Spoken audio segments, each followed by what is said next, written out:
reason. Thank you, I like that. Yes. I've never been called that before. But the latest thing is that we've come that far. When you support a show like The Real, it should remind you that even if you don't... But before we dive into today's show, we have a very special visit from HuffPost Latina Voices editor, Carolina Moreno, and multi-talented Renaissance woman, Adrienne Houghton. Please, welcome.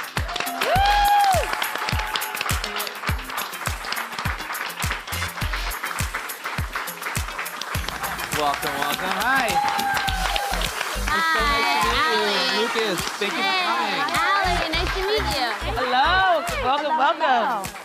How are you guys doing today? Hey. How are you? Oh, I'm living my best life. It's Friday. I hear that. Happy Friday, everybody. Yes, I'm saying. So excited to meet you. You have so much going on. We called you a Renaissance woman for a reason. Thank you. I like that. Yes. I've never been called that before. But the latest thing is the jewelry line. Yes. So are you rocking some of it today? I am. I have all of it on right here. It is called XIXI. We actually launched it on 11/11. It's the Roman numeral for 11/11. I got married on 11/11. I swear I see 11/11 on the clock every day. Am I the only one? No. I'm like, oh yes, it's signed. So we decided to name the jewelry collection XIXI. That's amazing. And I'm excited about it. And what are some of the things we can see in it? So this is the choker. It's called the Diamante choker. And I actually decided to make the first collection, which is called Faith and Familia. So people get confused. The line is called XIXI, and then we'll continue to drop different collections. So the first one I did was based on the signature pieces that I wear every single day that were either handed down to me from family. I grew up here in New York City in the Lower East Side.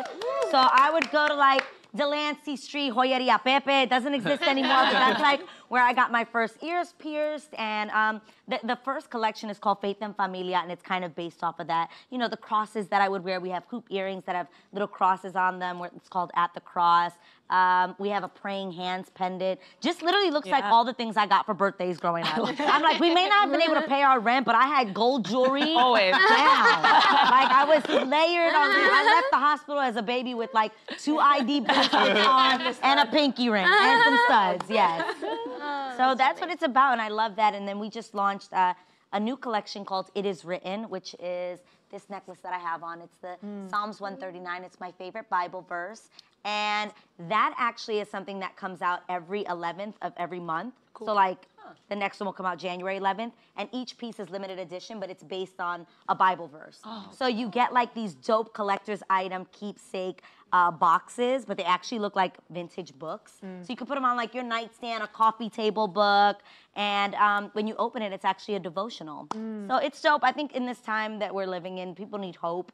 They need to be inspired. They need encouragement. So if it's little things like this or like Philippians 4:13, I can do all things through Christ who strengthens me. Whatever you got to go to get you through your day, I just want to be a little piece of inspiration, and that it's around your neck and hopefully a reminder that you can get through. I love that. I love I hear that. I love that. Yeah, I was gonna say what inspired the collection, but you just heard it. There you go. Yeah. But yeah, and I want to talk a little bit about, there's an inscription in the boxes. Yes. That you, for the Faith and Familia Yeah. line. And it says something along the lines, you know, through life's many adventures, like don't forget where you came from. And you got, you know, you talk about a little bit about how that inspired it, you know, growing up, that I'm guessing also like the Latin. The Latin is of like, you know, every quinceañera meant like a little nameplate with your name on it. It was for every birthday. It was my 3rd, my 2nd, my 5th, my 16th. But I do think that my cultura definitely has a huge part to play in this. I think that should always be celebrated. You should never forget where you came from. And I think it's kind of funny how you see trends that start out in urban communities. You then see it in Barney's, and you're like, I had one just like that from, you know, Oro Solido down the block. That's the white ladies wearing it. Exactly, but it's dope that we have that sort of impact, and that I really do think that urban communities are the ones that set the trends. And I love the fact that I grew up in that, and I experienced when it originally came out, and that I'll continue to celebrate it coming back around. Fashion just keeps doing like a big circle. I'm waiting to see what the next thing is going to be. Yeah, and talking about authenticity, like I think one of the things that I love about you, and I think we all talking in the backstage about The Real. Thank you. Obviously, Yes. Emmy winning Love. host. Congratulations on that. And it's so rare to see such a diverse group of women come together to talk about a lot of real ththings, essentially. And you've done some, you know, you've discussed things about, you know, topics like being Latina enough, and you had a beautiful tribute for Selena Quintanillas, which is everywhere, and it went viral completely. Thank you. Tell me a little bit about what are the challenges? What's the most rewarding aspect of just kind of bringing in your authenticity to that show? I love doing the real. I think the greatest thing is that it doesn't feel like work. We get to do what we get to hang out with women that I absolutely love every single day. I get to show up to work, laugh, cry, share my heart. Even when you've gone through bad things, I recognize that God has given me a platform to share. Even the things that in the moment I was like, why is this happening to me? This sucks. And then I talk about it 2 or 3 years later on the reel and I'm like, oh, maybe this is why I had to go through that. Maybe there's somebody that's gonna hear this story and be like, I'm not alone. I'm not the only stupid one. I do that really weird, gross thing too. It like goes from like random stories, but I love it. And I think, again, celebrating diversity is so important. I think inclusion and the fact that we were the first of its kind. I always say, you don't have to agree or love every single thing that we say on the show, but when you support a show like The Real, you're supporting something bigger than us. It's a bigger statement. It means that if you didn't see somebody like yourself growing up on television, like I didn't see, it's crazy when people say, Adrienne, you're the first Latina in daytime talk. Right. At first I was like, that definitely can't be true. And then when I heard it was, obviously we've had like Cristina, which is on Spanish language television, on Univision, exactly. I'm like, caso cerrado. But I love all those shows, but we didn't have anything like that in English channel station on mainstream television. And just to be able to say we've come that far, when you support a show like The Real, it should remind you that even if you don't like us per se, that is proof that your daughter can be on television one day with a show like ours. So I love that. I love the girls that I work with. I think that makes all the difference. People ask, like, what makes the show special? I'm like, it's us. It's the chemistry. It's the sisterhood. Well, and on top of that, I think, like, people of color, we talk a lot about code switching. And there's a sense of comfort of being around people who understand what it's like to not be represented, to not always see themselves in film. And like, you get to talk about things like that maybe. Absolutely. I think we have just honest, real, I hate to say real because it's not so they're super but real. But just real conversations. I think the fact that we're so comfortable with one another, we sometimes forget that the cameras are rolling and we end the show. And I'm like, did I really just say that on television? Yeah, we know that feeling. Yeah. But when it's over, you're just like, that's who I am. And at least you can stand by the fact that I was being real.